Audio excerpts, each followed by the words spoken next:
រឿងអ្នកសុំទានមានទ្រព្យនិងសេដ្ឋីក្រីក្រសួស្តីប្រិយមិត្តទាំងអស់គ្នាតើអ្នកធ្លាប់គិតទេថាបើថ្ងៃណាមួយអ្នកមានទ្រព្យសម្បត្តិមហាសាលតើអ្នកនឹងចែករំលែកដល់អ្នកដទៃឬក៏រក្សាទុកតែម្នាក់ឯងថ្ងៃនេះយើងសូមនាំអារម្មណ៍អ្នកទាំងអស់គ្នាមកស្ដាប់រឿងនិទានមួយដែលបង្ហាញពីតម្លៃពិតនៃជីវិតរវាងសេដ្ឋីកំណាញ់និងអ្នកសុំទានចិត្តធម៌តោះទៅទស្សនានិងស្ដាប់ទាំងអស់គ្នា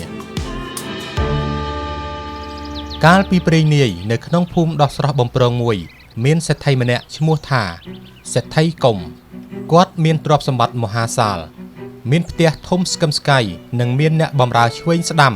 ប៉ុន្តែគាត់មានចិត្តកំណាញ់ជាទីបំផុតសូម្បីតែបាយកកមួយគ្រាប់ក៏គាត់មិនដែលចែករំលែកដល់អ្នកណាដែរសេដ្ឋីកុំតែងតែជេរស្ដីនិងដេញអ្នកក្រីក្រដែលដើរកាត់មកផ្ទះគាត់ជានិច្ចផ្ទុយពីសេដ្ឋីកុំនៅចុងភូមិមានខ្ទមរខិរខៈមួយដែលជាកន្លែងស្នាក់នៅរបស់តាសុកជាអ្នកសុំទានចាស់ជរាម្នាក់ទោះបីគាត់ក្រលំបាករកព្រឹកខ្វះល្ងាចប៉ុន្តែគាត់មានទឹកចិត្តល្អបរិសុទ្ធរាល់ពេលដែលគាត់សុំចំណីគេបានគាត់តែងតែចែករំលែកដល់សត្វឆ្កែអនាថានិងក្មេងៗដែលឃ្លានជាងគាត់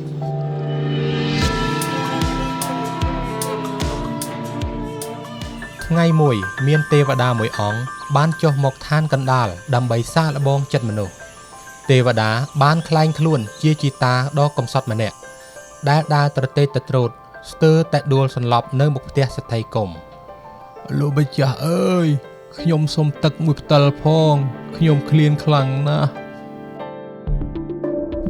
សេដ្ឋីកុំសម្លឹងមើលដោយកែវភ្នែកស្អប់ខ្ពើមហើយស្រែកថាទៅឲ្យឆ្ងាយផ្ទះអញមិនមែនជាកន្លែងចែកទានទេពួកឯងនាំចង្រៃផ្ទះអញថាហើយគាត់ក៏ឲ្យអ្នកបម្រើដេញជីតានោះចេញយ៉ាងឃោឃៅ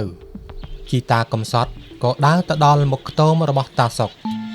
គ្រាន់តែឃើញភ្លាមតាសុកក៏ស្ទុះទៅគ្រាគាត់ហើយយកបាយដែលខ្លួនសុំគេបានបន្តិចបន្តួចនោះមកជូនជីតានោះពិសាដោយមិនគិតពីការឃ្លានរបស់ខ្លួនឯងឡើយ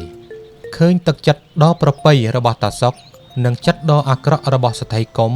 ទេវតាក៏បានសម្រេចចិត្តផ្ដល់មេរៀនមួយប្រព្រឹត្តភ្នែកខ្យល់ព្យុះក៏បោះបោកយ៉ាងខ្លាំង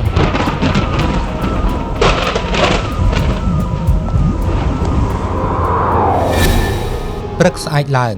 រឿងដ៏ចម្លែកក៏បានកើតឡើង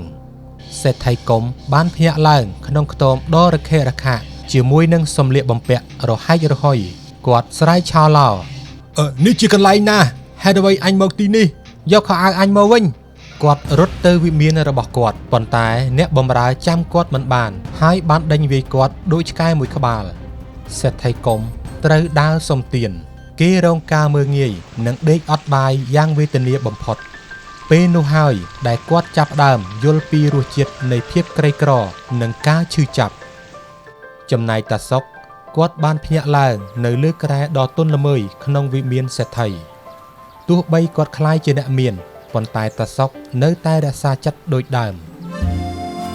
គាត់បានបញ្ជាឲ្យបើកឃ្លាំងស្រូវនិងចែកមាសប្រាក់ដល់អ្នកភូមិដែលខ្វះខាតអ្នកភូមិគោរពស្រឡាញ់គាត់គ្រប់គ្នាហើយហៅគាត់ថាសេដ្ឋីចិត្តធម៌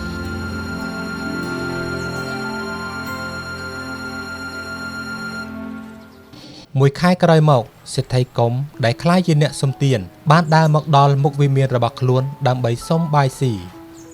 តាសុកដែលក្នុងរូបរាងសេដ្ឋីបានឃើញហើយក៏ហៅឲ្យចូល